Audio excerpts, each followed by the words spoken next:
Hola, muy buenas, bienvenidos a Cueva de Ficción. Ya sabéis que es un podcast dedicado a cine, series y todo lo que tenga que ver con el mundo de la ficción. Hoy, este mes, vamos a dedicar el programa a unos clásicos ochenteros de finales de los 80, principios de los 90, que han tenido un recorrido pues no solo en el mundo del cine, sino que también en formato de series de televisión, videojuegos, cómics y mucho más.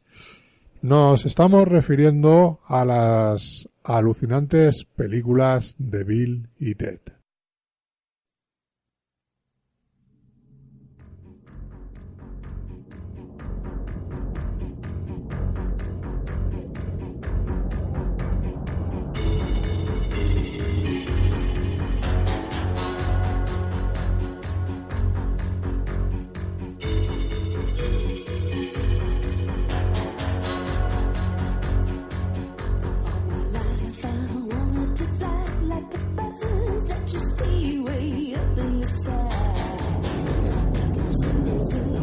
Las alucinantes películas de Bill y Ted, unos clásicos ochenteros, noventeros, como ya hemos dicho, y que hoy vamos a tratar en este podcast.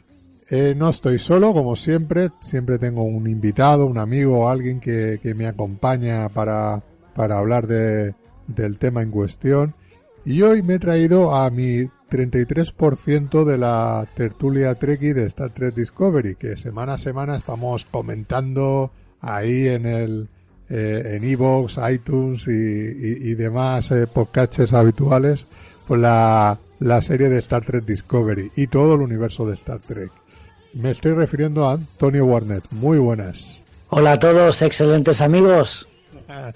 ¿Qué tal? ¿Cómo va todo? Pues muy bien, encantado de que me hayas invitado a esta cueva de ficción para hablar de las películas de Bill y Ted. Unas películas y sobre todo unos personajes que me resultan entrañables porque me acompañaron durante la adolescencia y supongo que durante la adolescencia de muchos oyentes, y que bueno, vamos a hablar de ellas porque realmente son unos personajes que contra lo que pudiera parecer en un principio tuvieron bastante repercusión, tuvieron conexión con una parte importante de la generación y tuvieron una influencia en lo que es la cultura popular de lo que has dicho, finales de los 80, principios de los 90, y todavía hoy son recordados. Así que encantado de hablar de nuestros queridos y excelentes amigos Bill y Ted. Sí, la verdad es que son películas muy, muy divertidas y la verdad es que ha sido un placer rescatarlas, ¿no? Después de muchos años. Bueno, como ya he dicho, te tengo, aquí hacemos un poquito de spam, te tengo en Tertulia Trekkie de Star Trek Discovery, donde semana a semana estamos analizando y charlando sobre la serie y todo lo que tiene que ver con Star Trek, ¿no? Y bueno, espero que estés disfrutando esa experiencia. La verdad que sí.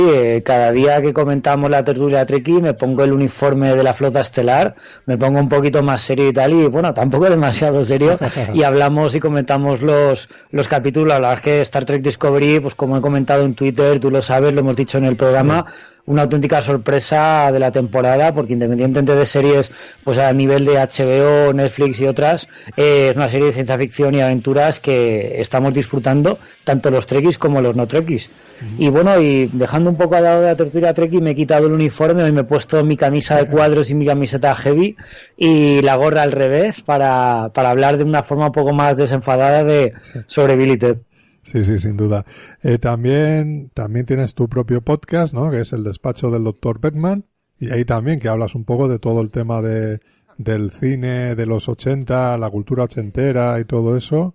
Ahí que bueno, que esperemos que pronto vuelva otra vez, ¿no? A las andadas. Sí, efectivamente. Llevo El Despacho del Dr. Beckman, una especie de becario del Dr. Beckman de los Cazafantasmas, donde en el programa comentamos pues con un tono pues eso, pues muy pues como somos nosotros, en plan sí, tertulia, las películas que más nos han gustado de los 80, 90, cultura popular, metemos series, videojuegos, hemos hablado de la cultura friki, hemos hecho especiales del propio Bill Murray, hemos hecho especiales de Michael J. Fox, hemos hablado de las películas, las comedias adolescentes de los 80 de John Hughes, cabe de todo un poco. También hemos hecho los especiales de lo mejor y lo peor de varios años, películas palomiteras, un especial que hicimos de Robocop, también analizamos lo que es la franquicia de Robocop en cine, televisión, videojuegos, todo, y la verdad es que nos han quedado programas majos, y sí que es cierto que el despacho no abre tan frecuentemente como a mí me gustaría,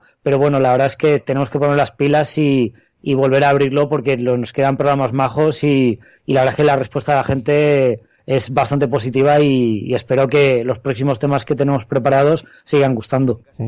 Programa que nació, como tú dices, ¿no? De tu gusanillo, ¿no? Por las colaboraciones que hiciste en Sunset Boulevard, y a partir de ahí, oye, pues empezaste tu aventura personal y mira, ya tienes ahí un recorrido interesante. La verdad que sí, contigo, con David, con Maxi, a los que mando un saludo desde aquí, pues aprendí un montón contigo y con ellos, y lo que tú dices, el gusanito del podcast me fue picando y por no estar tan encorsetado un poco a la estructura que lleva Sunset Boulevard de noticias de cine o de estrenos muy concretos, pues yo quería hablar de una forma un poco más distendida y hablar de temas pues más variados, y que fuera una tertulia donde la gente pues entraba y salía. Pues tengo colaboradores en el despacho más o menos habituales, otros que vienen y van, invitados, y la verdad es que sí, todo esto me viene por lo que aprendí contigo en el Sunset Boulevard en Artegalia, efectivamente. Bueno, eso de aprender, eso ya cada uno aprende solo. Bueno, pues si te parece, después de este pequeño spam que hemos hecho, nos vamos metiendo en harina y hablamos de lo que hemos venido hoy a hablar, ¿no? Que es de Bill y Ted, de las alucinantes aventuras de Bill y Ted y del alucinante viaje de Bill y Ted. Así se llamaron estas dos películas, una del 89, otra del 91, que bueno, yo no sé qué recuerdo tienes cuando las vistes por primera vez. Pues recuerdo que me enteré del videojuego. Voy a empezar un poco por el final y tengo que decir que en la época, al final de los 80, con la consola, la Nintendo, y a punto de llegar la Super Nintendo, en las revistas de videojuegos y en cómics americanos que me compraba, venía publicidad de dos chavales sentados encima de una cabina de teléfonos, con un título muy rimbombante, con las letras de colorines, de neones y tal, que yo no sabía que era una película. Luego, posteriormente, en Canal Plus hicieron la película de las alucinantes aventuras de Bill y Ted. Yo pues la rescaté la película y la verdad es que me lo pasé bomba. O sea, la primera vez que vi la película fue gracias a Canal Plus. Y me recordó pues a esas películas de videoclub que yo cogía de pequeño, de cuando un amigo venía después del colegio a mi casa, alquilábamos una peli del videoclub mientras merendábamos y nos lo pasábamos pipa. Me estoy acordando, por ejemplo, de películas del estilo de Starfighter o Conan el Destructor, pues películas un poco, pues eso, la época un poco final de la niñez, principio de la adolescencia, donde pues te veías representado por estos chavales que pues les iban recorriendo aventuras y que tú que es como que eras protagonista con ellos, de las cosas que le iban pasando. Y luego recuerdo que también en un viaje a Estados Unidos, en una tienda de VHS, pues me compré original la película de Bill y Ted en formato americano, formato NTSC americano, que hasta que unos cuantos años más tarde, con un vídeo compatible con el formato NTSC americano, no pude verla, pero bueno, yo la tenía porque era el formato grande que tenían las películas de videoclub, que era un formato más grande de lo normal, con la portada tan chula y tan vacilona que me había gustado desde la publicidad de los cómics. Qué divertido. Sí, yo recuerdo que no exactamente, no recuerdo cuándo las vi exactamente, pero sí que supongo que sería a mediados de los 90, 94, 95, por ahí, o en televisión.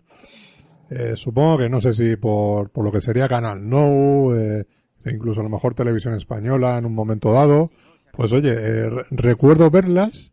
Y tenía esos flashes, ¿no? De decir, de ciertas escenas y todo eso, pero no me acordaba bien. Y cuando ahora las he rescatado, claro, me iba acordando de todo, de decir, mira, ahora pasa esto, ahora pasa lo otro, ¿no? Es como que te viene todo ahí y dices, ostras, si yo estas películas me las he pasado como un enano viéndolas. Y luego sobre todo que tú te estás dando cuenta, porque originalmente algunas escenas, algunas expresiones estaban ahí, y luego hablaremos de la influencia que ha tenido Billy Ted en el resto de películas de la cultura popular. O sea, las referencias que tiene series y películas de los 90 y los 2000 a Billy Ted, la ficha en la IMDb tiene varias páginas, por ejemplo. Sí, es verdad. Pues ahora tú la has rescatado hace poco, Antonio. Sí, las he revisado para ahora para hacer el podcast, pero la verdad es que son unas películas que, siendo de mis favoritas, pues al nivel de Regreso al Futuro, otras comedias ochenteras, prácticamente te diría que me las sé de memoria. Tanto Las alucinantes aventuras como el alucinante viaje las he visto bastantes veces, y podría decirte que me las sé de memoria prácticamente. Recuerdo cada pasaje, cada escena, cada canción. Incluso pues yo mismo pues me sorprendo pues colando expresiones de los diálogos en diálogos normales que tengo con la gente normal. Sí, o sea, hay momentos ahí que es verdad que empiezas a recordar y dices, mira, esto era de aquí, esta frase, esta forma, y está muy bien en ese sentido. Pues bueno, pues si quieres nos metemos un poquito más en materia y hablamos de qué es exactamente, ¿no? Las alucinantes películas de Billy Ted, en qué consisten. Así que te cedo... Que lo cuente yo? Te cedo el testigo, como haces en la tertulia. Mira que yo me emociono, porque hemos tocado unos de mis ídolos y me encanta. Bueno, pues la película de las alucinantes aventuras de Billy Ted, la primera película, como has dicho, del año 89, cuenta pues un poco las aventuras de dos chavales, dos compañeros de instituto, Bill S. Preston y Ted Theodore Logan, que son unos negados en el instituto. Sí. En historia son unos auténticos zoquetes, lo único que quieren es pues tocar tienen un grupo musical, quieren tocar como Eddie Van Halen, pero son unos negados. Entonces, pues se han suspendido varias veces, y el profesor al final de la clase les dice que, como no se preparen un trabajo sobre los personajes históricos que han trabajado durante la clase, pues van a suspender y les va a tocar repetir. Entonces, pues ellos pues no saben cómo salir de esa situación, y se les presenta en el centro comercial donde ellos van a perder el tiempo, en la puerta del Círculo K, una especie de gurú galáctico con una cabina de teléfonos, que les explica que es una cabina de teléfonos que puede viajar en el tiempo y que les va a ayudar a aprobar ese examen, porque resulta que este tío viene del futuro, se llama Rufus, viene del futuro, y en el futuro digamos que la humanidad vive en paz gracias a las canciones que toca el grupo de Billy Ted, los White Stallions. Entonces, claro, depende de que aprueben ese examen de historia, de que el grupo se forme y que puedan cantar las canciones que harán que la paz se mantenga y el mundo esté unido. Entonces necesitan aprobar ese examen como sea. Entonces Rufus les cede una cabina de teléfonos que viaja por el tiempo. Les deja una guía de teléfonos para que vayan viajando por distintos momentos históricos, para que puedan aprender sobre la historia. Entonces a Billy y a Ted lo único que se les ocurre es ir por distintos momentos históricos, y en lugar de aprender de ese momento, lo que hacen es secuestrar a distintos personajes históricos y llevárselos al presente para que les ayuden a aprobar el examen. Entonces, claro, esto da pues un montón de situaciones bastante divertidas, porque llegan a secuestrar a Sócrates, a Billy el Niño, a Juana de Arco, a Gengis Khan, a Beethoven, y pues a Napoleón incluso, que Napoleón pues se escapa, tiene que ir a rescatarle por ahí, todo para intentar hacer una especie de presentación totalmente espectacular, apoteósica, con los personajes históricos hablando de sus enseñanzas de cara a la clase, para que Billy y Ted puedan aprobar. Es una película que mezcla un poco, bueno, pues igual que Regreso al Futuro, pero salvando las distancias. Es una mezcla totalmente pues evidente de géneros.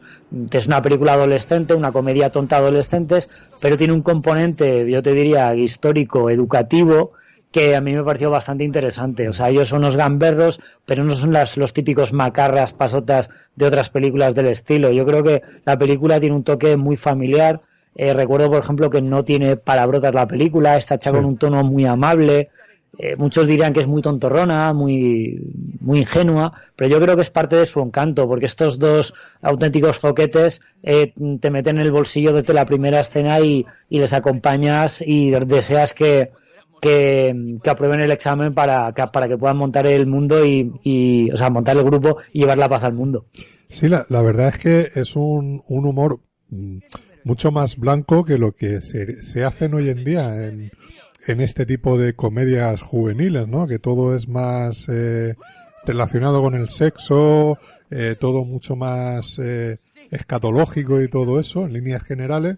Bueno, pues aquí todo eso realmente no lo estamos viendo de esa forma, es todo mucho más sutil y es verdad que es una película que lo pueden ver críos más pequeños y personas mucho más adultas sin ese escándalo, ¿no? que se puede tener, ¿no? a la hora de ver este tipo de cine, ¿no?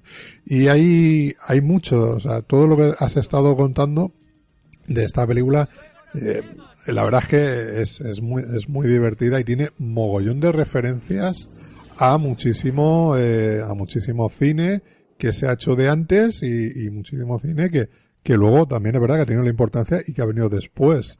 Tú has nombrado Regreso al Futuro. Regreso al Futuro 2 es del mismo año que Bill y Ted. Y la verdad es que tiene una estructura en ese sentido muy parecida, ¿no? Porque tienen que viajar al pasado, van secuestrando a todos estos personajes históricos, tienen que regresar al presente, pero hay un problema ahí que luego tienen que conseguir ir dándose las pistas, ¿no? Pues por ejemplo para el padre de Ted, ¿no? Si no recuerdo mal, que es el policía, pues para un poco liarlo y poder conseguir la llave de la comisaría, esconderla en otro sitio. Claro, eso a mí me pareció un punto bastante chulo porque, bueno, aparte de como he hecho de las comedias adolescentes y juega un poco con la historia, con un poco el género histórico, por supuesto el tema de los viajes en el tiempo está muy presente y lo que dices con respecto de Regreso al Futuro es que es tal cual, o sea, son películas que utilizan los viajes temporales como un recurso para solucionar una serie de problemas. En el caso de Marty es digamos un poco el pitote que monta el viejo Biff para ir creando el universo alternativo, que tiene que viajar al pasado para evitar que Biff se dé a sí mismo el almanaque, y aquí tienen que pues secuestrar a esos personajes históricos para aprobar el examen y montar al final la presentación. Y luego lo que tú dices de la escena que ellos mismos se dan las llaves es una paradoja temporal pues con todas las de la ley, porque claro, ellos están atrapados en la comisaría y entonces se recuerdan a sí mismos para que cuando en el futuro ya hayan salido se den a ellos mismos la llave para que puedan salir. Entonces claro, ellos no han salido no pueden salir hasta que su yo del futuro se den a sí mismo la llave, o sea, dando por sentado que si no tienen éxito no pueden viajar hacia atrás y ayudarse a sí mismos. Es una paradoja, pues, por supuesto, totalmente sin sentido, pero que dentro de la película queda genial. Como hay un momento, por ejemplo, al principio de la película, que se les aparece Rufus, les cuenta todo el rollo de la cabina de teléfonos y no se fían de él. Y entonces dicen, no, aquí tengo unos amigos que os van a decir que os fiéis de mí. Y son ellos mismos desde el futuro, a mitad de la aventura, que viajan al pasado para avisarse a ellos mismos que confíen en Rufus, con lo cual y luego estás viendo el punto de vista de ellos mismos conforme va avanzando la historia, que llegan a ese momento que habías visto previamente al principio de la película. Es una serie de paradojas temporales y unos giros sobre sí misma que te explota un poco la cabeza, pero que a mí me parece que son deliciosos desde el punto de vista del espectador y de fan de películas de viajes temporales. Sí, en lo que es en Regreso al Futuro, por ejemplo, hacen que si te ves a ti mismo y si no arreglas esto parece que estás desapareciendo, ¿no? La famosa fotografía. Pero aquí todo eso da un poco igual, o sea, que se crucen y tal, no, es que se tienen que cruzar para ayudarse a sí mismos y seguir avanzando en la historia, ¿no? Es un poco, claro. Es bastante gracioso y la verdad es que está muy bien hecho porque, claro, como ellos no tienen ni idea en todo momento de lo que están haciendo y cómo tienen que hacer las cosas, claro, pues al final tú lo que estás pensando es, bueno, pues ya tienen un pasito adelante dado y su yo del futuro ya lo han resuelto, ¿no? Entonces pueden seguir avanzando. Claro. O sea, van un poco aprendiendo sobre la marcha. Eso me gusta mucho. Y una referencia también a Regreso al Futuro es que una de las coñas de la película era que en el guión original la máquina del tiempo iba a ser un coche, una furgoneta en realidad, pero los creadores pensaron que iba a ser demasiado parecido a Regreso al Futuro. Entonces lo cambiaron a una cabina de teléfonos, parece ser que sin saber que ya había una serie llamada Doctor Who que utiliza una cabina de teléfonos para viajar por el tiempo y el espacio, pero bueno, la verdad es que la cabina de teléfono de Billy Ted a mí me parece un elemento fantástico, totalmente surrealista y absurdo, y que es parte del éxito de la película. Yo no me tomaría tan en serio la película y no la disfrutaría tanto si fuera un elemento, entre comillas, más clásico como una nave o como un coche, como en Regreso al Futuro, sino el hecho de que sea una cabina de teléfonos es algo tan cotidiano, tan de la cultura popular de los 80, que el hecho de que unos chavales viajen por el tiempo, una cabina de teléfonos marcando en el dial los años a los que quieren viajar, me parece tan sencillo y a la vez tan efectivo que bueno, que no puedo más que aplaudir. De hecho, hay un momento, claro, van secuestrando a los personajes históricos y se van metiendo todos en la cabina de teléfono. Llega un momento en que dices, pero es que no caben. Entonces llega un momento en la que están viajando por los circuitos temporales con la cabina de teléfonos tumbada como si fuera un barco o una tabla de surf, mientras ellos están asomando directamente por la puerta. O sea, que es una escena totalmente surrealista y divertida por lo grotesca y caricaturesca que es. Sí, verdad. Hombre, yo no sé si creerme realmente que digan que no conocían Doctor Who. Yo creo que a lo mejor es una mentira piadosa, ¿no? Que hombre, Doctor Who, ten en cuenta que se terminó en el 86-87, allí en Inglaterra, y en Estados Unidos también se veía bastante dicha serie. Entonces, por ahí alguien tuvo la idea, a lo mejor más intencionada que no, de que fuera una cabina como objeto muy reconocido, que evidentemente hoy en día nos extrañaría encontrarnos con una cabina de teléfonos por la calle y más de ese estilo, pero en aquella época es que las habían en prácticamente todas las esquinas. Y luego también, claro, no sé hasta qué punto pues el hecho de que sea una cabina de teléfonos es un elemento pues bastante inofensivo que te encuentras por la calle. Me estoy acordando, por ejemplo, cuando en el guión original de Regreso al Futuro querían que la máquina del tiempo, que Marty viajara en una nevera, pues claro, pues los productores pensaron que el peligro de que los niños se encerraran en la nevera pensando que podían hacer lo mismo que Marty, pues les hizo desechar la idea. Pues yo creo que alguna razón de este tipo también fue contemplada, coger algo que puedan, o sea, que los personajes de la película puedan meterse, pero que luego los niños en casa no pudieran imitarles de manera peligrosa. O sea, una cabina de teléfonos, claro, como dices, un elemento que ya ha desaparecido del mobiliario urbano, pero que en su momento era algo inofensivo, algo que te encontrabas y que no llamaba la atención.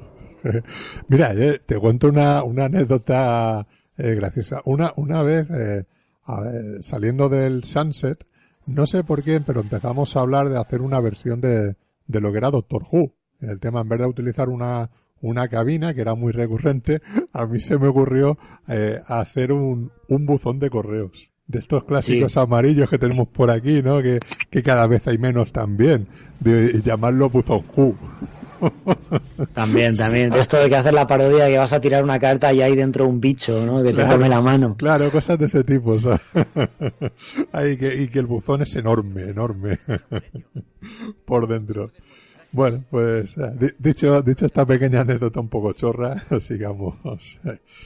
Bueno, coméntame más detallitos de aquí, de los actores, que aquí vemos a un jovencísimo Keanu Reeves, el que después sería Neo en Matrix, y que hizo, bueno, que ha hecho un porrón de películas. Sí, no, de la carrera de Keanu Reeves poco más hay que decir, de petarlo con con Matrix y ahora con John Wick. Es un actor que ha estado siempre presente, se puede considerar con la categoría de estrella.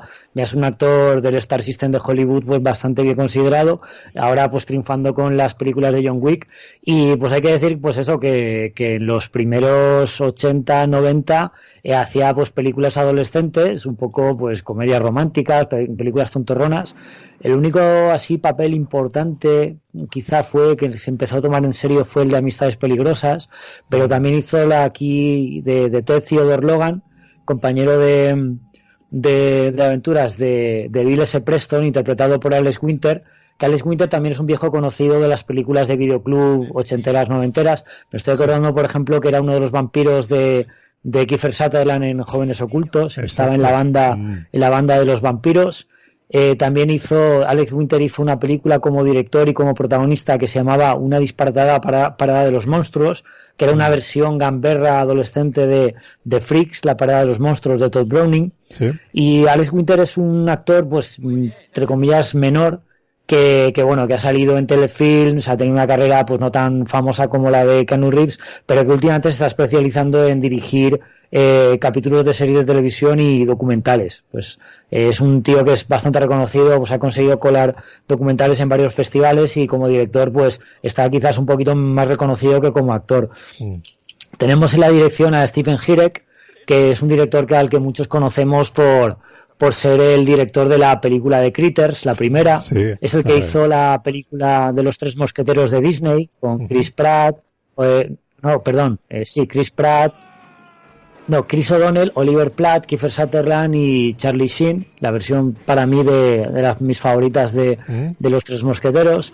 Hizo también la Profesor Holland con Richard Dreyfuss, una película también bastante chula de los 90, y que últimamente se ha pasado, como muchos otros directores de los 80 y 90, a televisión, y ahora pues dirige la serie MacGyver, los capítulos del remake de MacGyver que está actualmente.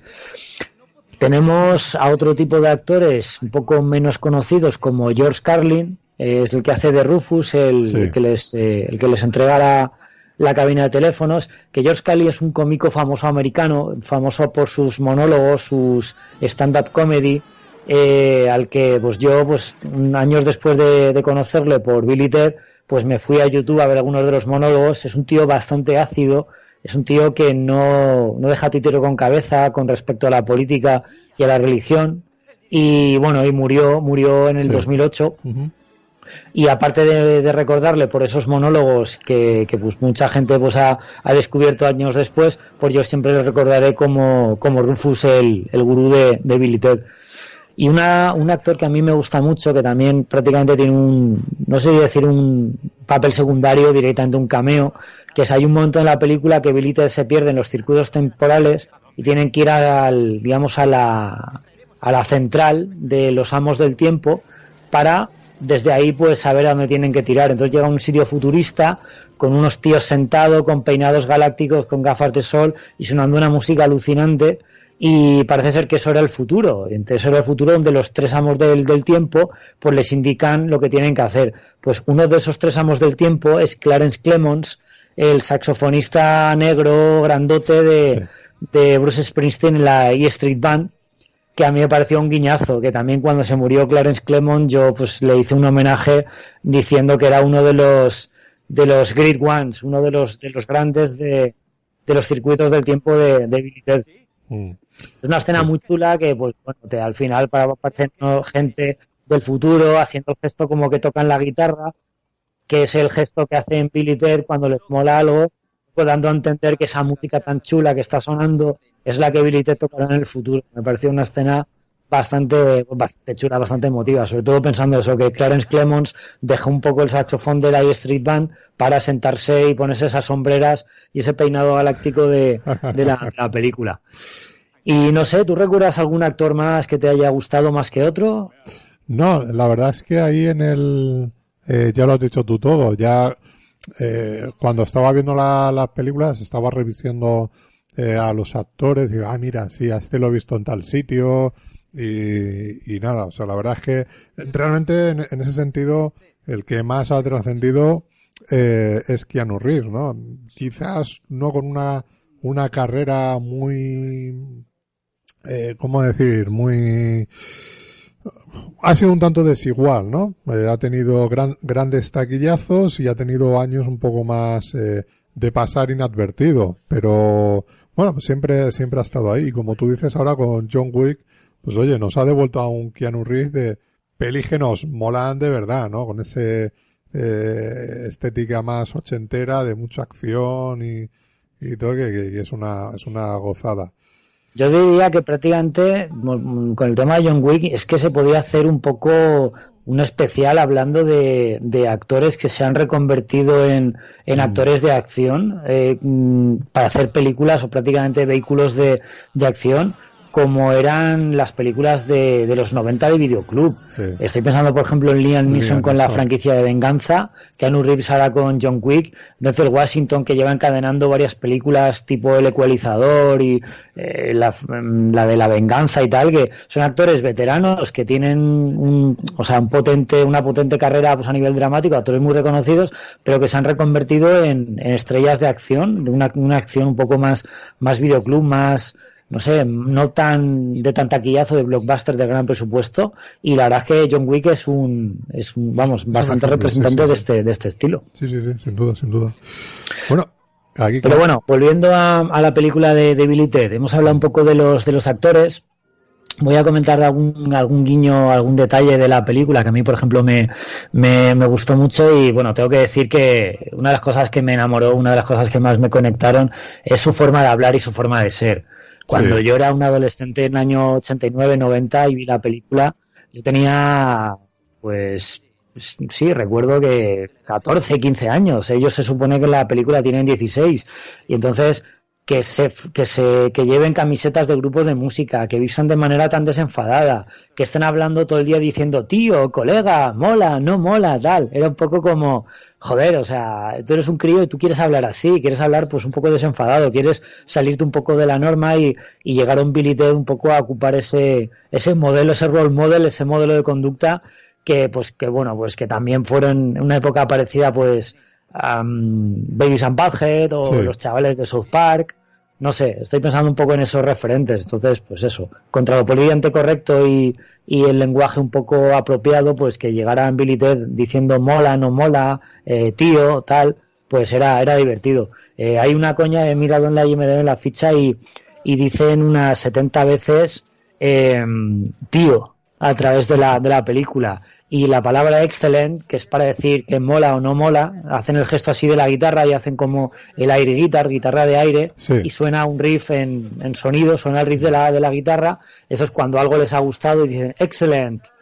En castellano dicen guachi, una traducción que a mí me parece un poquito más cutre de la cuenta, pero bueno, dicen excelente unas 30 veces en la película y bueno, pues remarca un poco ese tono desenfadado que tienen los personajes. Luego la película está ambientada en la ciudad de San Dimas, en California, la ciudad de San Dimas que existe de verdad, y en el 2010 pues San Dimas celebró 50 años de existencia. Entonces el eslogan de la celebración de este pueblo fue San Dimas 1960-2010, una excelente aventura, como diciendo que los años que tenía pues el pueblo había sido una aventura.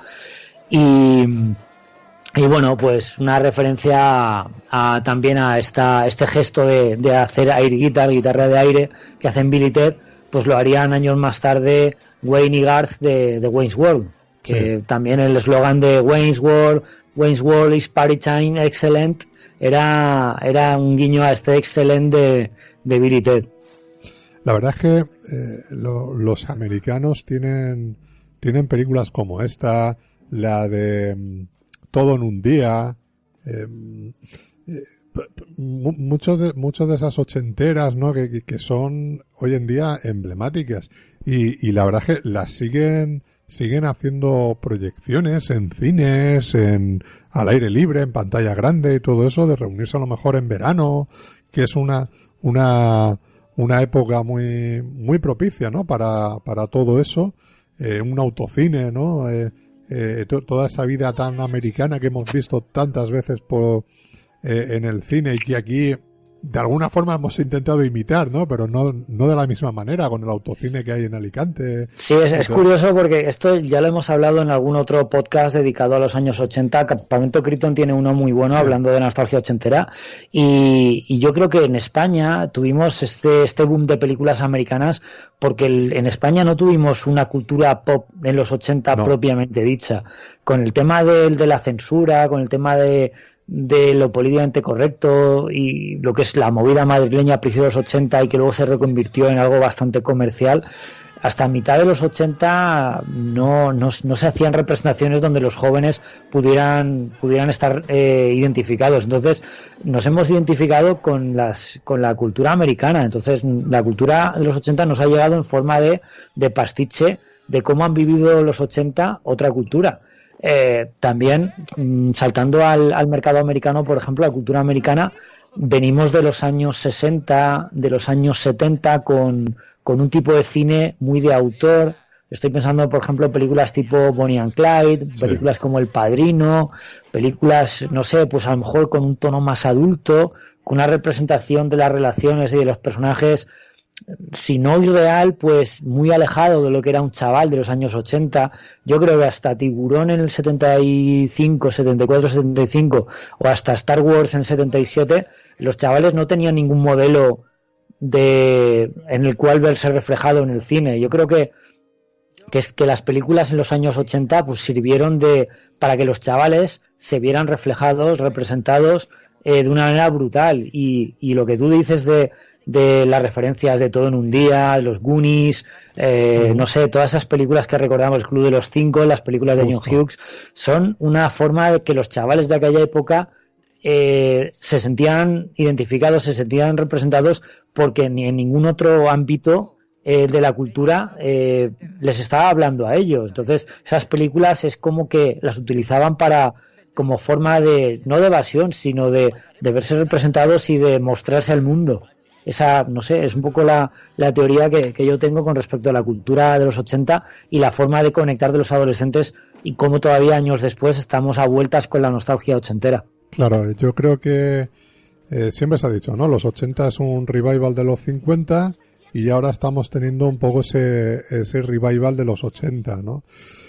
La verdad es que aquí, con todo lo que se vivió en España, de la dictadura y todo eso, claro, el cine que se hacía era un poco más comprometido, más social, o también ese que hacían, que también muy bien, muy divertido y todo eso, de Pajares Exceso, ¿no? Del Destape, era un poco todo ese humor. Y es verdad que, claro, personajes adolescentes, pues, ¿qué teníamos? Realmente al Vaquilla, al Torete. Claro, es que fíjate, pasamos de películas infantiles como las de Parchís a películas entre comillas para maduros un poco viejos verdes como las de Pajares de eso, que sí, que las veíamos a lo mejor de adolescentes por ver una teta que se escapaba, pero no había un elemento puro de adolescencia en los 80 para los chavales españoles. Entonces, claro, a final de los 80, a partir de 85, que es cuando vino Regreso al Futuro, y bueno, por supuesto la Star Wars, Indiana Jones, películas de este estilo, pues los chavales adolescentes españoles nos veíamos reflejados por lo que se supone que tenía que hacer un adolescente, que era poner una banderita a la bici como hacían los Goonies, porque yo no recuerdo haber tenido banderita en mi bici, ¿no? Pero sí que recuerdo, una vez que llegaron los Goonies y películas de ese estilo, la moda de poner las banderitas a las BMX. Sin duda es un cine que aquí en esa época, pues oye, no podíamos ver, y cuando se veía, es verdad que todavía se podía llegar a encumbrar más, porque hoy en día tenemos mucha facilidad para ver cualquier película, ¿no? Cualquier película, cualquier serie, todo eso. En los años 80 tú ibas al cine, veías la película, normalmente la veías una vez, o a lo mejor si tenías suerte la veías un par de veces, en algunos casos, pero luego a lo mejor hasta X años que ya salían, tardaban mucho en salir en el videoclub, luego en que se pasaran por televisión. Claro, lo que quedaba un poco la leyenda, ¿no?, de esa película. O sea, la vistes ahí, la recuerdas de una forma y la empiezas un poco a recrear con tus compañeros y todo eso. A mitificar, claro, porque esos elementos que a lo mejor te quedaste con 2 o 3 elementos, pues los vas recordando y esos elementos los comentas con otros amigos y al final es un poco lo que queda. Pues eso, yo me estoy acordando, por ejemplo, pues Sloth en los Goonies, TNT, Indiana Jones, o sea, nos acordamos la película de principio a fin porque la hemos visto 1000 veces, pero cuando éramos niños seguro que hay una escena, un personaje, un comentario que fue lo que más nos impactó y que conectó con nosotros de alguna manera. Sí, sin duda.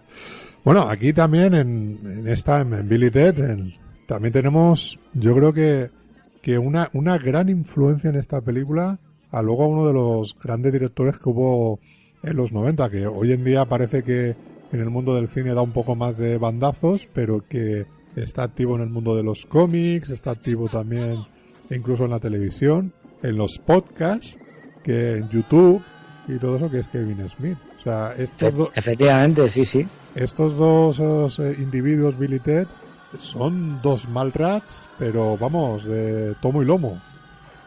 Total. Yo es que no sé hasta qué punto, porque mira, he visto muchas influencias, incluso Kevin Smith ha metido una referencia directa a Bill y Ted cuando en Persiguiendo a Amy un fan se le acerca pues al personaje de Holden McNeil, que es Ben Affleck, y le dice que Jay y Bob son como Blumman y Chronic, o sea, son un cruce entre Bill y Ted y Chick and Choc. Chick and Choc, otros actores de Cheech Marin, de películas de los 80, de Fumamos marihuana y tal, este rollo fumeta que también está de moda en los 80, y Bill y Ted, pues estos adolescentes gamberros, ¿no? Entonces, claro, Kevin Smith ya conocía efectivamente el referente que eran Bill y Ted, y hasta cierto punto, por lo que tú dices, la camisa de cuadros que lleva Jason Lee en Mallrats, esa estética noventera de ir a perder el tiempo al centro comercial, pues es vamos, totalmente Bill y Ted, que no saben qué hacer con su vida y van al centro comercial a, pues eso, a hablar de sus exnovias, ahí a contarse un poco de las vidas y a verlas venir. Sin duda. Bueno, si quieres, damos un pequeño salto, nos vamos al 91 y hablamos del alucinante viaje de Bill y Ted, que aquí... Perdona un momentito, Fernando, comentar un detalle que ahora lo comentaremos también al respecto de la 2, pero de la primera película me gustaría, bueno, tanto de la primera como de la película, me gustaría hablar de la música. Las películas de Bill y Ted, uno de los elementos más reconocibles que tienen y más aplaudidos es su banda sonora rockera. Yo creo que también fue uno de los elementos que hizo que conectaran, porque tiene una música muy rockera, muy de la época del principio de los 90, y hay grupos que le pusieron música a la película, que luego han sido bandas pues bastante conocidas. Voy a recordar un par de nombres, por ejemplo, de la primera película, y puedo decir, por ejemplo, que hay una escena bastante chula que suena Play With Me de Extreme, en la escena de la persecución en el centro comercial, cuando se les escapan los personajes históricos y tienen que recuperarlos a todos. Luego también hay temazos como Not So Far Away de Glenn Burnick, está Father Time de Shark Island, I Can't Break Away, que es el principio de la película, de Big Pig, y bueno, In Time, que es la música esta que suena cuando está en el futuro con los antiguos, los señores del tiempo, de Robbie Robb, que es una canción que a mí me gusta mucho, y una que está muy rockera, que también bastante chula, Two Heads Are Better Than One, de Power Tool, también otro grupo bastante rockero. Y uno de los detalles que me ha faltado decir antes de los actores, Fernando, a ver si te acuerdas tú, el actor que interpreta a Gengis Khan es nuestro amigo Al Leong. ¿Te acuerdas? Ay, mira, no había caído, ¿verdad? Sí, Al Leong, el actor asiático, como conocido mundialmente como el chino del bigotito, todas las películas de los 80 y 90 de acción, secundario eterno, en Jungla de Cristal.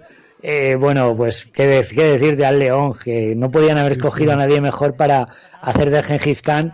La escena que va al centro comercial, lo dejan suelto en la tienda de deportes, empieza a hacer como si fuera una espada con un bate de béisbol, se pone una armadura de fútbol americano, se sube a un monopatín ahí a ver quién lo pilla, y al final de la película, en el famoso examen de historia, le dan una especie de lanza, el tío hace una exhibición de artes marciales y bueno, deja a todo el mundo flipado. Y no es ni más ni menos que Al León, nuestro viejo amigo, el chino del bigote. Es verdad. Qué clásico. Bueno, decir, no lo he comentado, decir que sí, que cogen a Juana de Arco y hacen una representación de la lucha, sale Abraham Lincoln, que es el que cierra lo que es el examen, sí, hablando de la tolerancia, el respeto y de portaos bien con los unos con los otros, que es el lema que tenían Bill y Ted, y marcha tíos. Sale también Sigmund Freud, psicoanalizando a uno, diciéndole a Bill que no, a mí no me pasa nada, solo tengo un ligero síndrome de Edipo, haciendo referencia pues a que su madrastra es una adolescente bastante sexy y el tío llega a enamorarse de su madrastra. Y bueno, tiene un montón de referencias muy chulas a la cultura popular. Yo creo que la escena de Bill el niño, también hay una escena pues muy divertida, también, con una típica pelea de bar. Bill el niño, cuando no le están haciendo ni caso, saca un par de revólveres, le pega un par de tiros a los focos para llamar la atención de los chavales, que ahora, bueno, se tirarían 2 seguratas encima de él enseguida. No sé, la película tiene un montón de momentos bastante divertidos y yo creo que tanto las escenas, lo que es visualmente, como la música, es un cóctel, vamos, inmejorable. Explosivo, la verdad que sí, es una película muy, muy divertida, muy rescatable. Evidentemente tiene sus cosas ya que dices, pues bueno, de esa época, ¿no? En cuanto a los efectos, en cuanto a la estética y todo eso, pero que la hace muy, muy agradable, muy simpática de ver.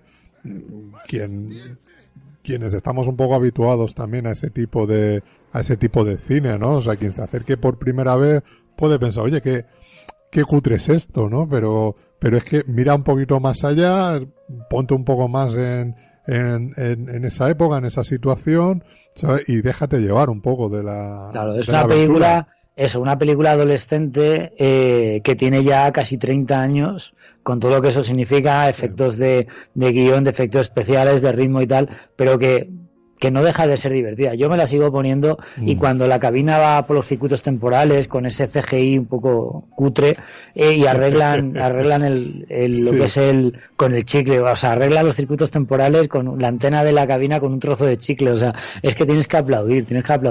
Yo creo que tienes que un poco que desconectar la neurona y ponerte al nivel un poco de ese adolescente zoquete que son Bill y Ted, porque por mucho que reneguemos ahora, nosotros también lo hemos sido ese adolescente que tiene pájaros en la cabeza y yo creo que es la mejor manera de ver la película. Mira, ahora que dices lo del chicle, digo, es que, claro, me estaba acordando, y es cierto, en nuestra infancia, adolescencia, el chicle que no nos podía faltar, ni en la boca ni en los bolsillos, o sea, lo teníamos, y muchas veces yo creo que cuando éramos críos, todo lo podíamos arreglar con un chicle. Efectivamente, siempre había un chicle a mano para arreglar cualquier situación. Sí, o sea, digo, esto se pega aquí con el chicle y hasta ya no se mueve. Es que es verdad, o sea, es algo que todos lo hemos hecho. Es terrible. Pero bueno, es que es muy cierto. Al final, en la subconsciente de los críos de esa época es que está todos esos detallitos.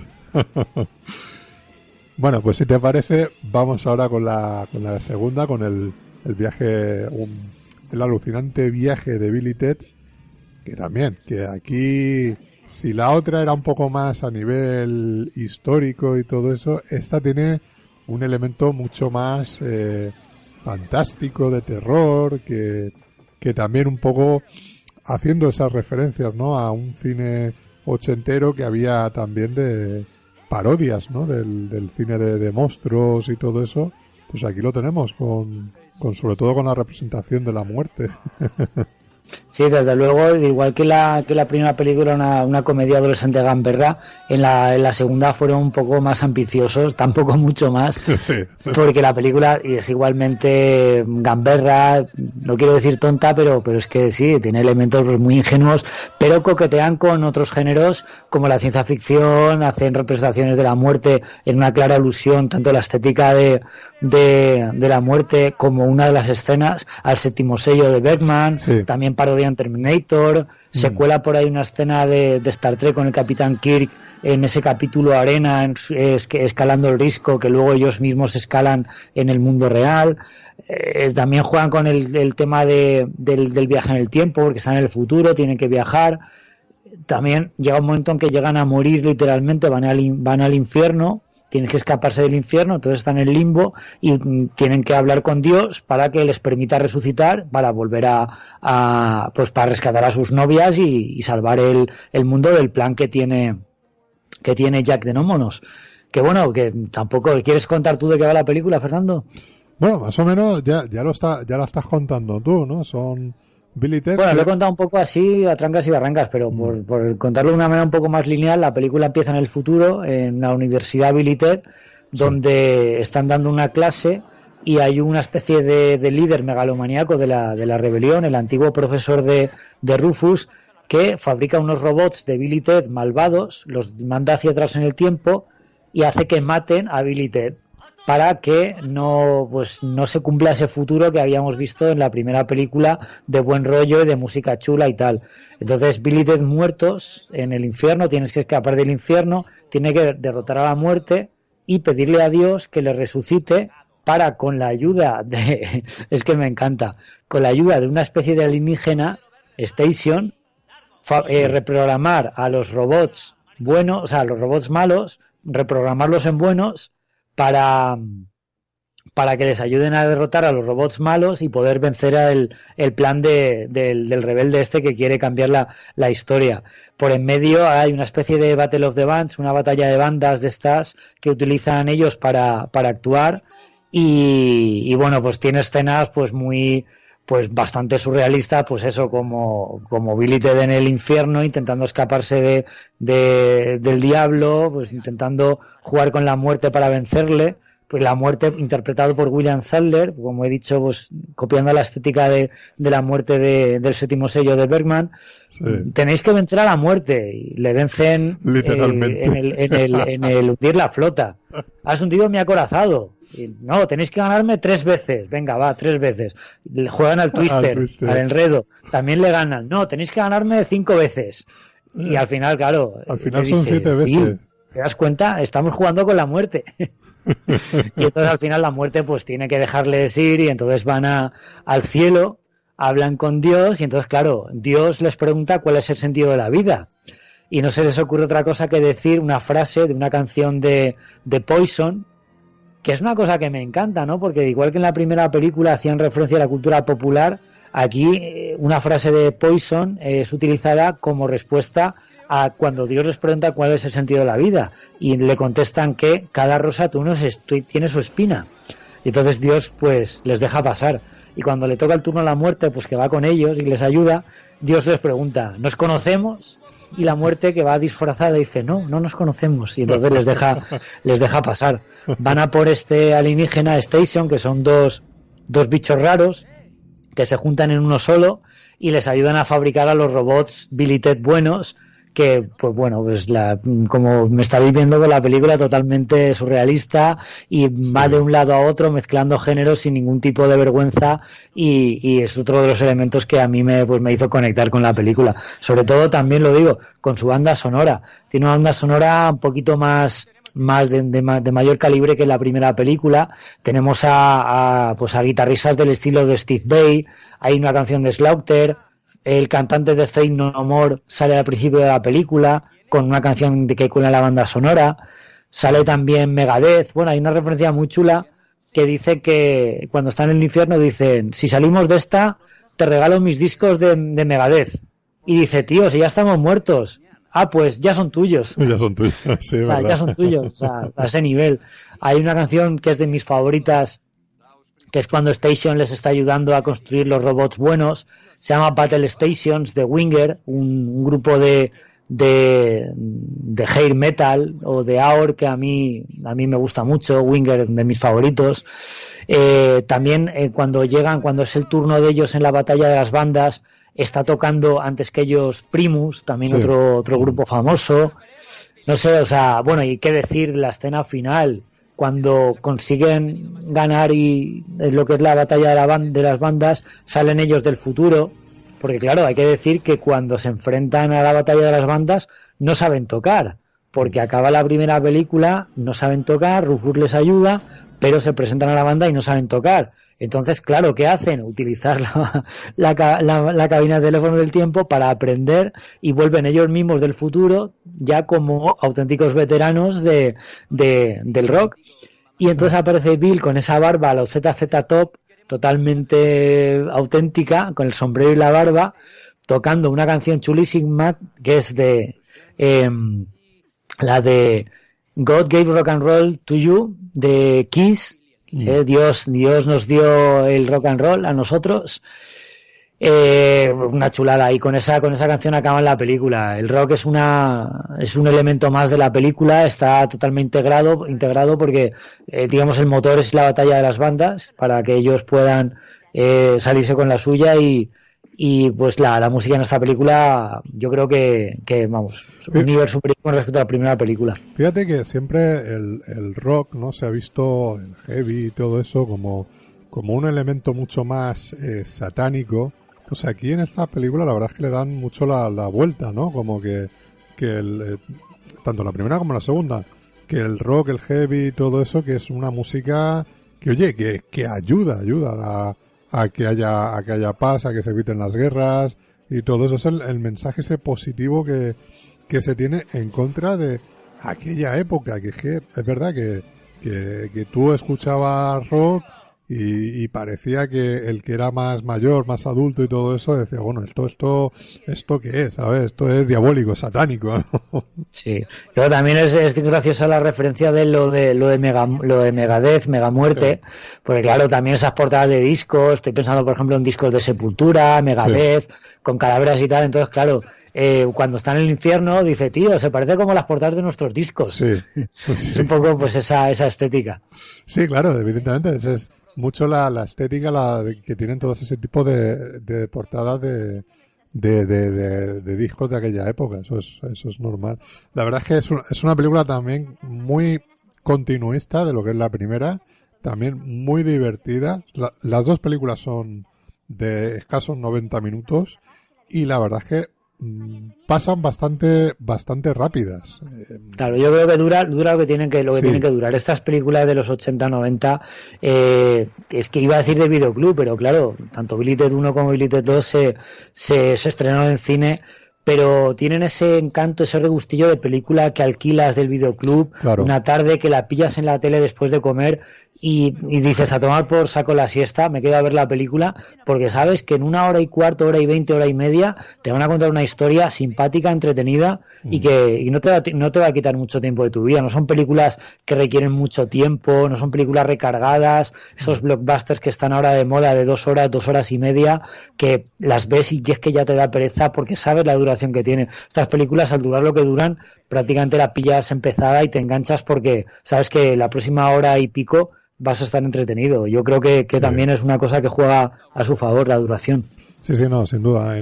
Es que hoy en día, ya lo hemos dicho más de una vez, hoy en día se necesita mucho más tiempo para contarte lo mismo, ¿no? Porque todo va más recreado, más despacio, y sin embargo, aquí en esta época lo que se hacía es que todo iba más acelerado, pero no desbocado, no en ese sentido, sino que todo lo que tenía que pasar pasaba en el tiempo que tenía que suceder. Y ya está, claro, una película en 80 minutos, pues ya te digo, 90 minutos con los créditos, eso es fantástico, ¿no? El saber contar eso y no irte a las 2 horas y pico. Claro, yo creo que es simplemente, lo hemos hablado en la tertulia Treki con Javi, lo que es la narrativa esta decompresiva, y sobre todo el lenguaje de los blockbusters, como, claro, yo entiendo que desde el punto de vista de las distribuidoras, de las productoras y tal, tienen que ofrecer algo que en el cine que no puedas tener en casa. Entonces, esos efectos especiales, esa grandilocuencia, esos, no sé, ese ritmo tan intenso que tienen las películas últimamente, rompe un poco con estas películas. Estas películas contaban con una humildad, simplemente querían contar una historia y lo hacían de la manera que sabían, con los efectos que había en la época, y no había ningún tipo de recargamiento, ningún tipo de... No se pasaban de la raya. Y yo creo que contaban lo que tú estás diciendo, contaban lo que contaban, iban a lo que iban. O sea, tenemos que hacer esto, pues vamos y lo hacemos. No tenías al personaje explicando el por qué lo hacía, explicando el cómo se hizo.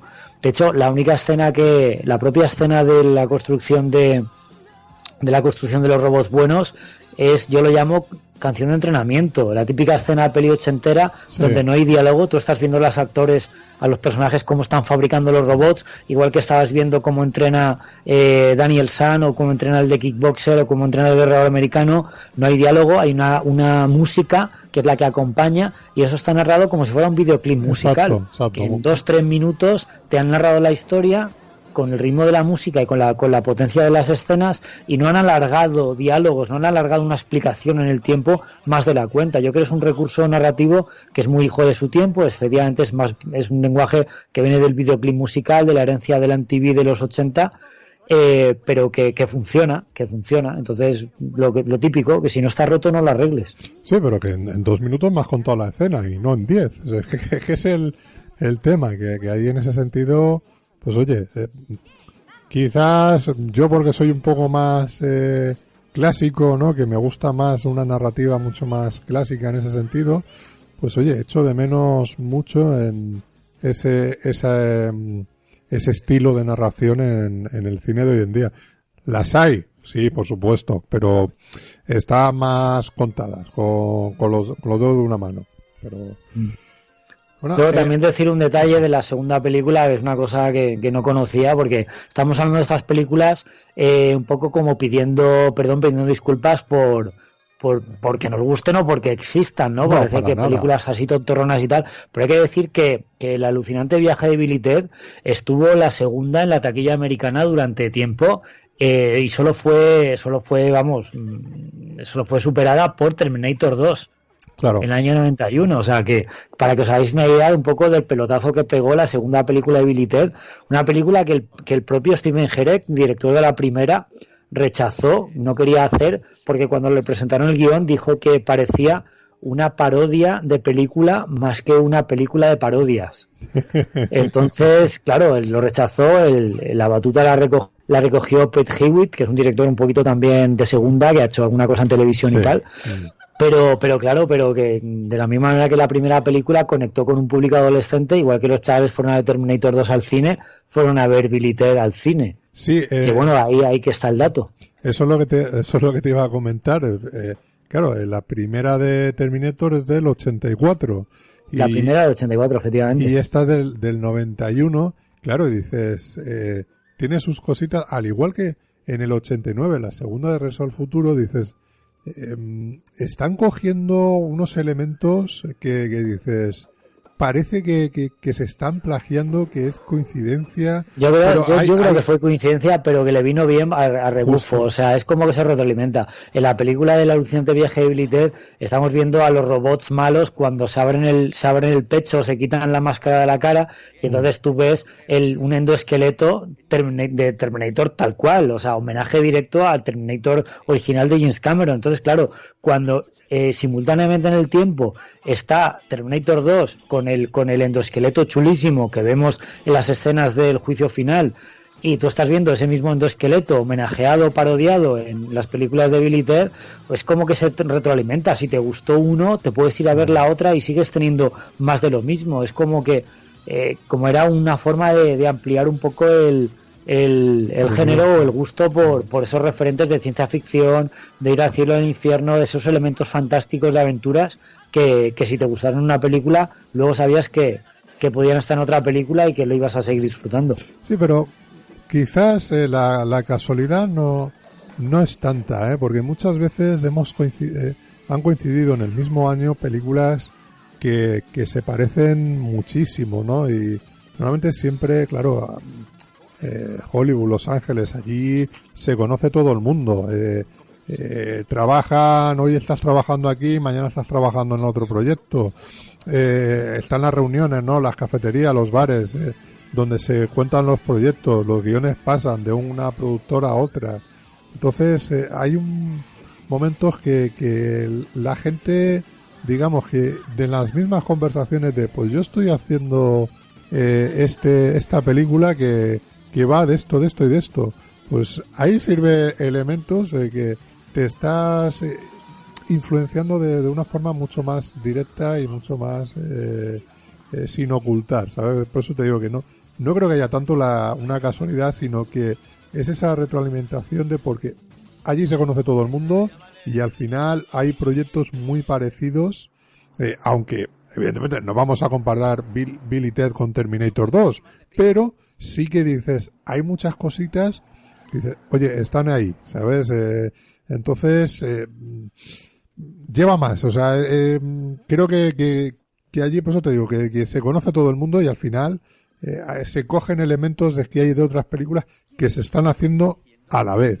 Hoy en día ocurre con el cine de Bollywood, ¿no? Que en Estados Unidos se está preparando una película y te la están haciendo allí en la India con números musicales. O Asilun te coge y dice, pues los Transformers, pues yo te voy a hacer los Transmorphers. Sí, total. Es un poco que vamos, y se estrenan pues prácticamente al igual y dices, hostia, evidentemente no es el mismo presupuesto, no tiene los mismos efectos, pero dices, hay elementos que coinciden. ¿Por qué será? Casualidad. Es más complicado que sea casualidad. Bueno, ¿alguna cosita más que quieras comentar de algún dato interesante de la película, de la segunda? Pues no, decir que tiene un ritmo endiablado, Sí, o sea que lo que hemos mucho más. comentado antes, va pasando de un ambiente a otro, encadenando pues una locura tras otra. Pues a mí es que me gano eso, que en la primera escena hay un megalómano que manda unos robots que son ellos mismos, versión malvada, a matarlos, y que luego ellos tengan que jugar con la muerte, o sea, luego también es divertido porque claro, en el infierno se enfrentan a sus propias pesadillas, a sus propios miedos. Entonces también es divertido que los miedos de ellos es que a Ted le manden a un campamento militar y al otro también tiene miedo al conejo de Pascua, otro tiene miedo a que su abuela venga de visita a casa, o sea, son cosas como súper marcianas. Y todo ambientado con una banda sonora rockera que a mí me parece una chulada. La escena final me encantó, la escena de la batalla de las bandas, la escena de la construcción de los robots también me encantó y poco más. Hay que decir que Station no, el alienígena que les ayuda a construir los robots no habla, solo se comunica diciendo Station. Sí. Entonces Station es una expresión que, como también de la misma forma que la primera película, y en esta película utilizan mola o no mola con excellent o no way, pues dicen Station. Entonces yo muchas veces me he sorprendido a mí mismo gritando Station en algunos momentos, o sea, hasta ese grado me caló la película y su lenguaje y sus expresiones. Sí, tampoco es una palabra que tenga una traducción, realmente. Sí, Station es Station, algo, yo qué sé, pues si tienes Station y has visto la película, sabes lo que significa. Sí, yo invito a la gente que no la conozca a que vea la película y que grite Station con nosotros. Pero es a lo que me refiero, por ejemplo, como con lo de Bazinga, ¿no? O sea, Exactamente. Una palabra que es muy rebuscada, que no tiene una traducción literal. Es un zas en toda la boca. Exacto. Bueno, además de todo esto que estamos hablando, de estas dos películas que recomendamos, el que las haya visto hace mucho tiempo, que las rescate, porque las va a volver a disfrutar, y también el quien no las haya visto y que les llame la atención, que le guste, por ejemplo, no sé, películas como Little Nicky, Colega, ¿dónde está mi coche? Claro, justo perfectamente la influencia de Bill y Ted, o sea, directamente Little Nicky con el viaje con el hijo del demonio, con esa panorámica del infierno, es tal cual. Y efectivamente, Colega, ¿dónde está mi coche? Una película que salió un poco a la sombra o al rebufo de películas de adolescentes gamberras tipo American Pie, pero un poco cambiando el estilo universitario o de instituto, pues por estos dos fumaos, estos dos pasotas que les acompañas un poco con sus aventuras. Yo creo que Colega, ¿dónde está mi coche? Es la heredera espiritual y la secuela no oficial de la nueva generación, aunque ya tiene unos cuantos años, Sí. pero mientras llega o no llegan las secuelas oficiales de Bill y Ted, Colega, ¿dónde está mi coche? Puede ser una forma de continuar, aunque sí que es cierto que esta película, aquí sí que hay más referencias escatológicas, sexuales, claro, a la cultura del fumeteo, y que bueno, no es tan inocente como las películas de Bill y Ted, pero que los personajes también se te meten en el bolsillo con su encanto. No sé si era Aston Kutcher y no recuerdo quién era el otro. No me acuerdo tampoco, pero es que es así, o sea, lo que hemos dicho al principio, hoy en día todo es mucho más burdo, más grotesco, escatológico, y ahí en esas películas, claro, estaban más controladas, más para todos los públicos. Hoy en día, pues ya vamos al exceso, muchas veces por el exceso. Yo de todo este universo, ¿no? Que desde este tipo de películas y tal, yo con la que me quedo es con la de Viaje de Pirados. Sí, también, o sea, de mis favoritas. Creo que es una película realmente muy divertida. No es lo que parece que puede ser en un principio de película escatológica y todo eso. Y creo que recoge mucho más el espíritu ochentero que todas estas que hemos visto más en los años 2000. Y es cierto que después del pelotazo de American Pie y cómo reconectó con las películas adolescentes tipo, no sé, Desmadre Americana o Porky's de los 80 o Los Albóndigas, American Pie pues parece que sí que conectó un poco con un tipo de público, aparte de las secuelas, mi favorita es la segunda, empezaron a salir películas un poco copiando ese estilo, instituto, personajes gamberros, fumetas, que se fugan a las clases, que quieren cruzar el país para tener su primer encuentro sexual, y la Viaje de Pirados con un poco con la trama tontorrona de la cinta, sí, que quiere evitar el chaval que llegue a manos de su novia, pues tienes ese viaje de frikis, de perdedores, donde es que es un viaje iniciático, es un viaje donde se van a encontrar ellos mismos y van a forjar una relación de amistad que a lo mejor durante el curso no le han hecho ni caso, y donde el espectador, más que quedarse con los chistes sexuales, se va a quedar pues con esa camaradería y ese colegueo que al final es lo que hace que la película te llegue.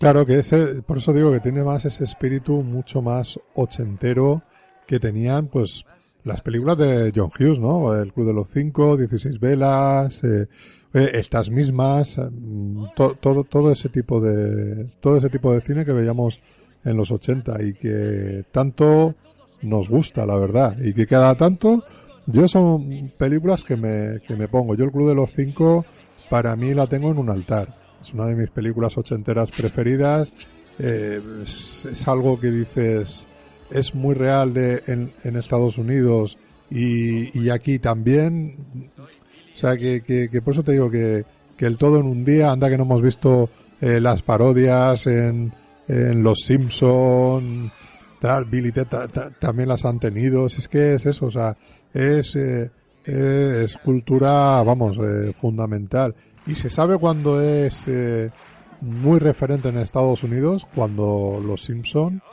te han hecho ese homenaje guiño guiño. Sí, sí. Bueno, además de las películas, sabemos que está el rumor de que se decía, ¿no? Que se le ha preguntado a Keanu Reeves de si iba a haber una tercera. Ahora que parece ese revival también, ¿no? De rescatar películas, personajes que hace 20 años que no aparecen, pues que vuelvan un poquito a reflotar. También se le ha dicho, ¿no? A ver si había la posibilidad de una tercera parte.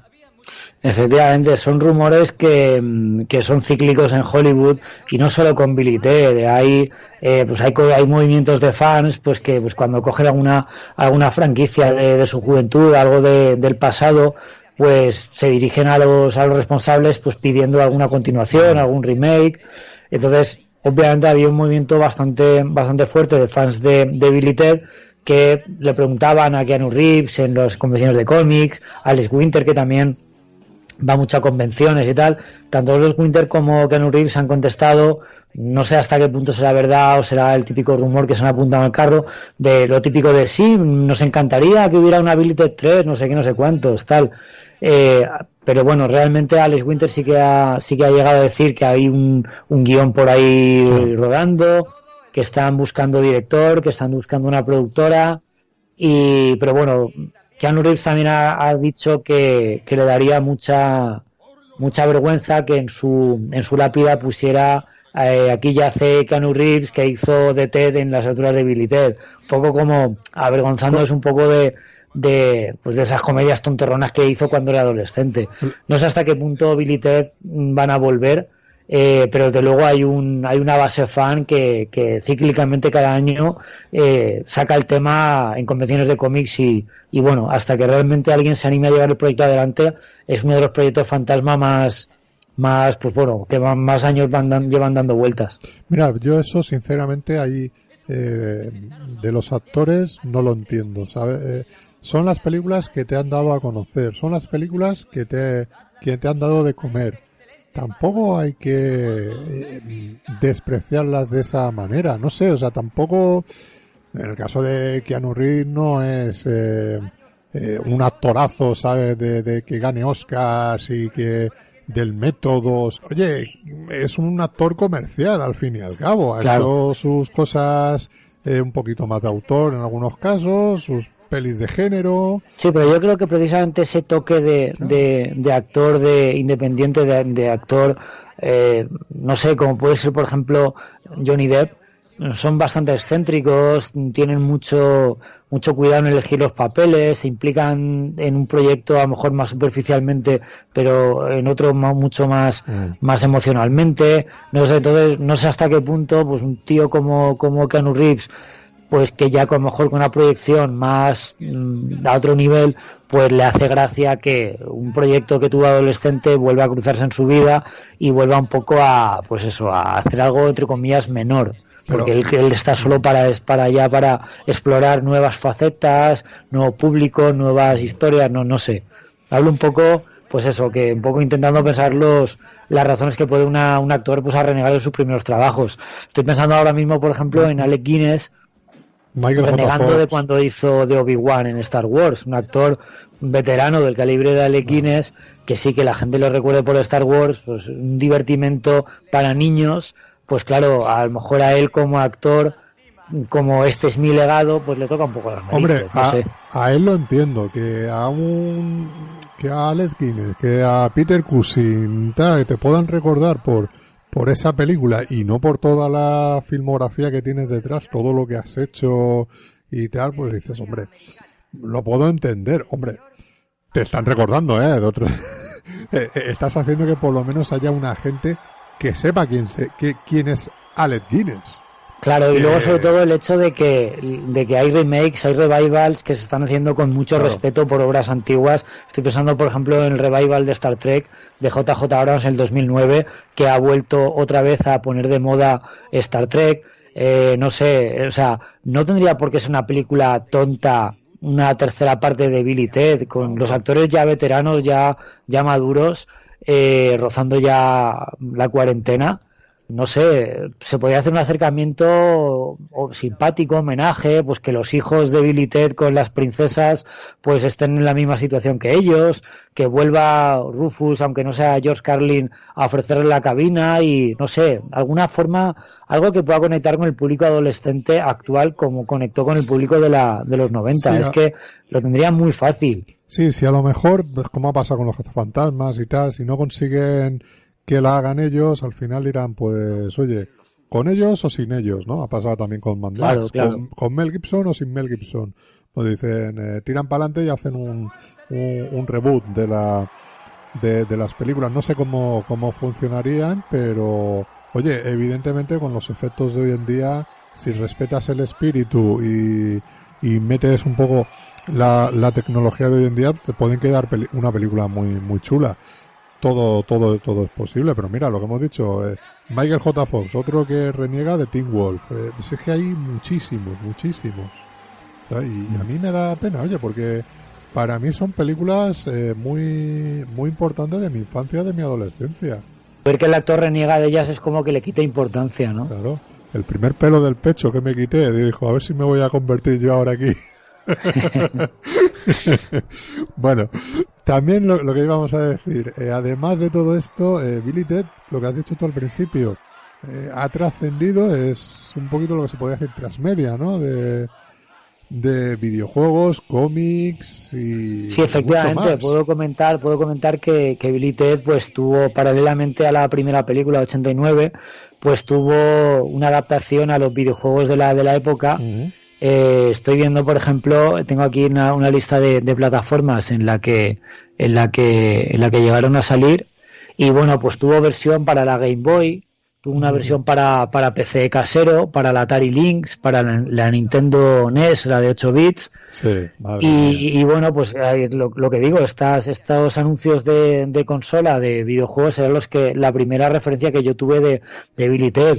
Eran juegos pues muy de plataformas de la época, siguiendo un poco lo que es la historia de la película. Tenías que moverte por un escenario, por un mapa, cogiendo objetos, siguiendo un poco la estética de la película. Es un juego que cuando yo tuve una Game Boy y después de haber visto las películas intenté conseguir, pero es un juego que apenas tuvo distribución en Europa y nada, pues hay que comprarlo de importación. Pero el cartucho de Game Boy del juego de Billy Ted sí que en Estados Unidos tuvo bastante fama. Pues mira, yo creo que yo he estado buscando por YouTube, porque sabes que hay muchas veces que te puedes encontrar no solo un trocito, sino partidas enteras de juegos de todas estas consolas, de la Nintendo, la Super Nintendo, la Mega Drive, de recreativas, sí. Y todo eso. Digo, a ver si encontraba algún jueguecito de ellos para verlo un poco la estética, ¿no? Y todo eso, a ver cómo eran, porque claro, yo eso sí que yo empecé con los recreativos, sí que sé que no he jugado a ese juego de Billy Ted, y luego ya fue el Spectrum y la Mega Drive, lo que tuve. Y por eso te digo que tenía mucha curiosidad de encontrarme a ver si había alguien que había jugado, lo había grabado y lo había subido. Así que si alguien nos escucha y tiene el juego, que lo haga. Y no lo diga. Sí, aparte, es un juego muy simpático que recoge un poco pues esa estética pues juvenil, tiene gráficos pues muy divertidos, tipo caricatura, que bueno, que la verdad es que si ahí tiene oportunidad de jugarlo, pues ya sean emuladores o ver vídeos en YouTube del Gameplay, se puede ver perfectamente partidas para hacerse una idea de lo que son los juegos. Sí, pues luego tenemos también, bueno, no lo hemos dicho, importante, serie de dibujos animados. Sí. Billy Ted pegaron pelotazo en el público infantil juvenil en su momento en el 89 y llegaron a tener una serie de dibujos animados producida por el estudio Hanna-Barbera, que con las propias voces de los actores originales, tanto Keanu Reeves como Alex Winter haciendo de Billy Ted, George Carlin era Rufus, pues acompañamos se llama Las alucinantes aventuras de Billy Ted. Seguía un poco la estética de la primera película y acompañamos a Billy Ted por distintos momentos históricos. Recogía un poco pues eso, la trama de que necesitaban aprender de la historia, y a mí esta serie me gustó mucho. Esta sí que la llegué a ver yo en España. Hay que decir que lo he comentado en algún otro podcast, tanto en el despacho del Dr. Beckman como en algún otro que me han invitado al respecto de las Tortugas Ninja, de Robocop, sí. Porque la serie de Billy Ted la hacían en TV3 en catalán, y era una serie con la que yo utilizaba el dual de la tele. Yo ponía el idioma original, el inglés, y escuchaba las voces originales mientras veía la serie.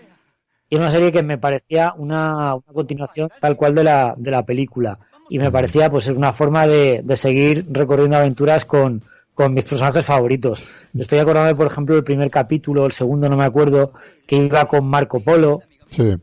También una aventura con los dinosaurios en la época jurásica, y una cosa que me gustaba era que tenían un fuerte componente educativo. O sea, yo no sé si era consciente o inconsciente, pero de la misma manera que los dibujos animados de Regreso al Futuro ibas acompañando a Doc y a Marty por distintos momentos históricos, tanto Billy Ted, también yendo por momentos históricos, servía un poco para aprender o reforzar anécdotas de la época histórica a la que viajaban. Entonces a mí eso me gustaba. Yo era un adolescente en aquella época, y ver cómo iba aprendiendo detalles de la historia, a la vez que me entretenía con los personajes, era algo que echo de menos en los dibujos actuales.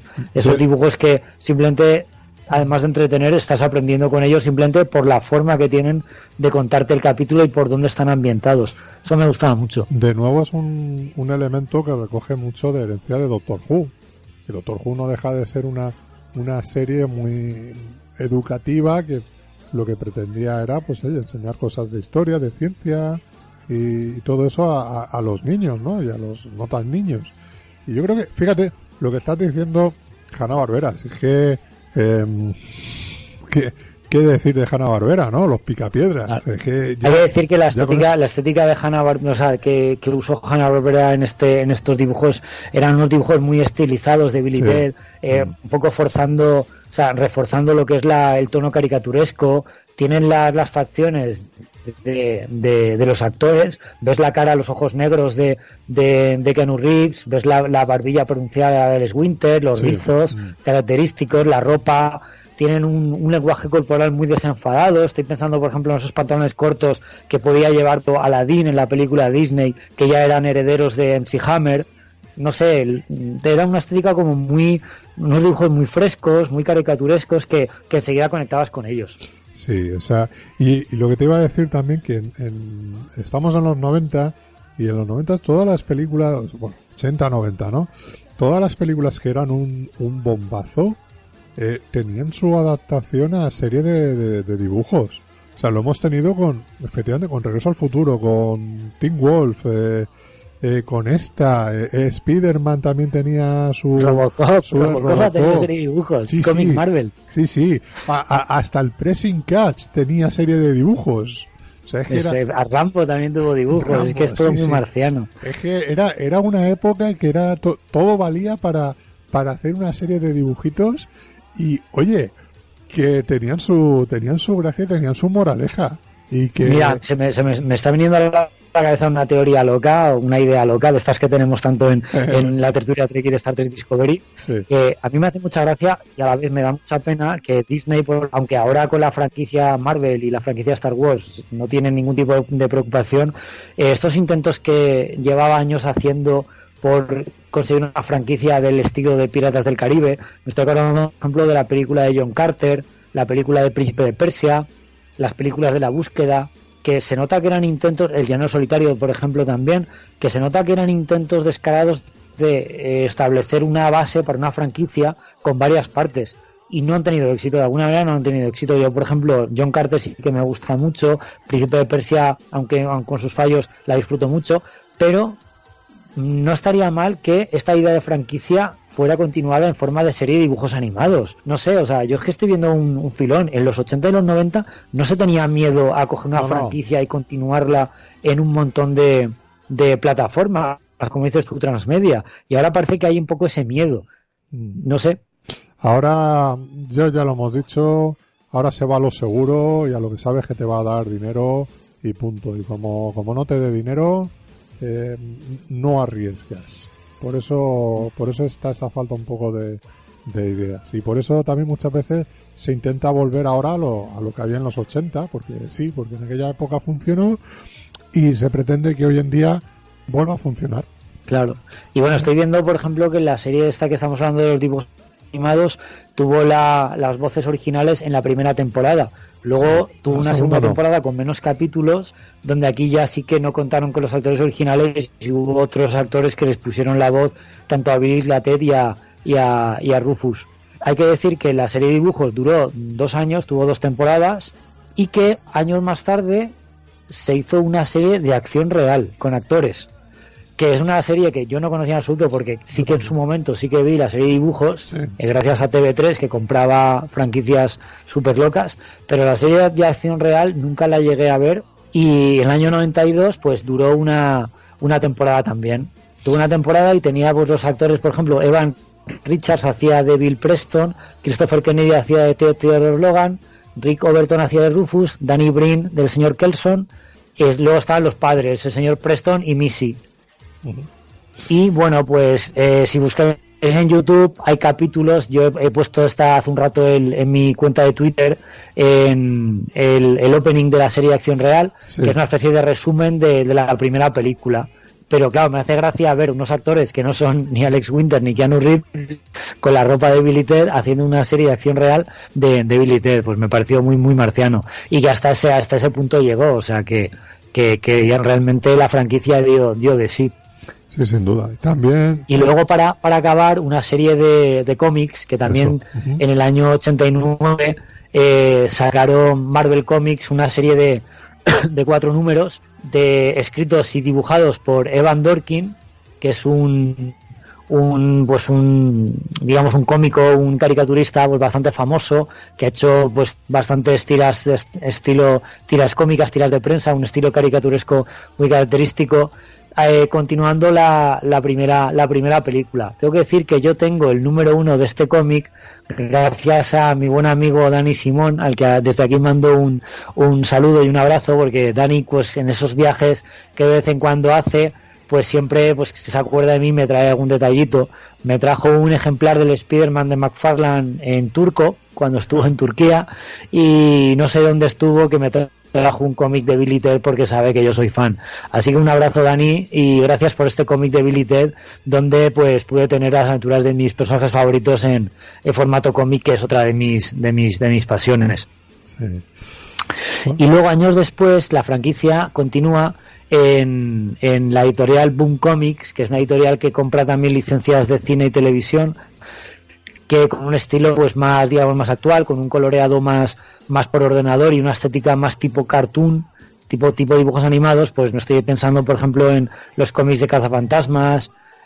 Pues continúan también aventuras, que hay una saga que se llama Bill y Ted salvan el universo, que también recomiendo. Se puede conseguir de forma digital, buscarlo en Comixology, está en forma digital, o incluso para descargar, que recomiendo mucho por si no podéis acceder a la versión física en papel. Y la última anécdota, que la influencia de Bill y Ted fue tal que también acabaron sacando unos cereales. No sé si conocías tú, Fernando, este nivel de influencia que llegaron a tener. No, al tema de los cereales la verdad es que no. La serie, y sabía que sí que había algún cómic y todo eso sí, ¿sabes? Pero... Pues nada, pues la Bill y Ted Bill y Ted Excellent Cereal fue un cereal basado en las películas y en los dibujos animados, que fue promocionado con el eslogan de A Most Awesome Breakfast Adventure, la más molona aventura del desayuno.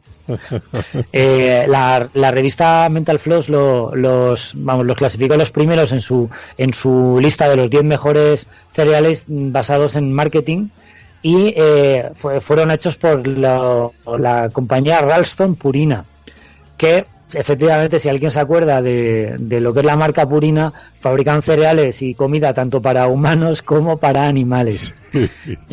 Y bueno, pues los cereales tuvieron un momento de gloria cuando en el show de Arsenio Hall, cuando estaba entrevistando a Alex Winter, y Arsenio pues le sacó una caja de cereales Bill y Ted y le preguntó sobre ella, y pues le retó pues a que se comiera un bol de cereales Bill y Ted. Qué cosa que hizo. Hombre, si no lo hace ahí en ese momento, mala publicidad, ¿no? Yo recuerdo que es un momento bastante, cuando te das cuenta de la influencia que has tenido, o sea, esa coña metalingüística, ese metalenguaje, cuando Hércules, en Hércules de Disney, se da cuenta de que soy un muñeco de acción, ¿no? Es un poco, te das cuenta del punto de influencia que hayas tenido. Recuerdo otra cita de Cindy Crawford, que le ofrecieron hacer una Barbie Cindy Crawford, y ella pues renegó del proyecto porque decía que no se le ocurría nada más espeluznante que el que las niñas jugaran con una muñeca con su cara. Y realmente han sacado, no Barbies, pero por ejemplo estoy pensando que han sacado muñecos de colección con la cara de Scarlett Johansson como la vida negra, Gal Gadot como Wonder Woman. Entonces, claro, tener un fetiche en tu casa de Wonder Woman con la cara de Gal Gadot o de la actriz de turno es un poco creepy, porque deja en evidencia un poco hasta qué punto a la gente se le va la cabeza con lo de poseer. Alex Winter lo máximo que hizo fue a comerse unos cereales basados en sus propios personajes. Bueno, pues Más o menos hemos hecho un repaso muy interesante a todo lo que es el universo, ¿no? de Bill y Ted.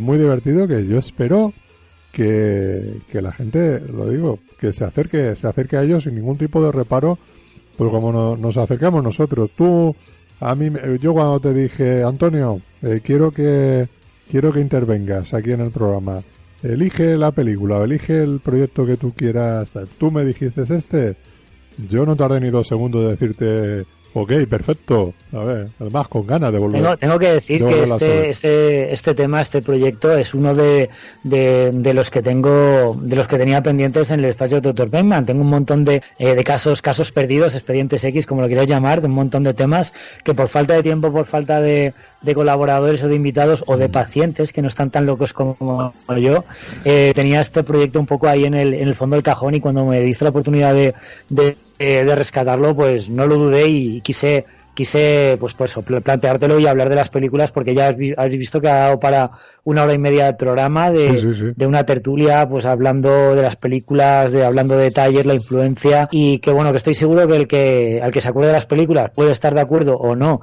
con lo que hemos dicho, y al que no las conozca pues le puede servir un poco de puerta de entrada para que se acerque tanto a las películas como a los dibujos, si los puede buscar en YouTube, como a los cómics, si los encuentra por ahí en formas digitales, que sea un poquito benevolente con los primeros trabajos de Alex Winter y de Keanu Reeves. Todos hemos tenido un pasado. Todos hemos sido adolescentes, todos hemos sido Bill y Ted, amigos. Sí, o sea que todos hemos hecho cosas de las que a lo mejor nos orgullecemos y otras que no tanto, pero ahí están, y es lo que nos han hecho ser como somos, y esto es parte de lo que han hecho que también estos actores son como son, así que no hay que renegar para nada. Bueno, Antonio, ¿alguna cosita más que quieras comentar antes de echar el cierre? Pues nada más, ¿vas a despedir ya? Sí, pero ya si no tienes nada más que decir, sí. Pues nada, pues sí que tengo una cosa más que decir, que va a ser mi despedida, y si quieres con esto ya cerramos y te despides tú. Por mi parte solo diré, portaos bien los unos con los otros. ¡Y marcha, tíos! Muy bien, sí. Marcha, mucha marcha. Bueno, pues a todos vosotros, muchísimas gracias por estar ahí, por escucharnos, por compartir este ratito con nosotros. Pronto estaremos en otra aventura, y nada, nos seguimos escuchando en Cueva de Ficción, nos seguimos escuchando en la tertulia Treki y en muchos sitios más, así que nos vemos muy pronto. Antonio, ¿te acuerdas cómo nos despedíamos en el Sunset? Por supuesto, claro que sí. Venga, pues sí. Pues vamos a hacerlo. Adiós.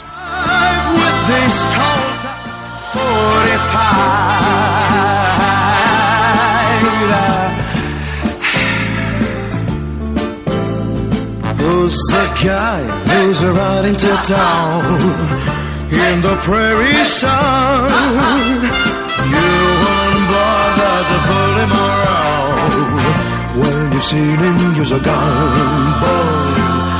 When you've seen him, he's gone.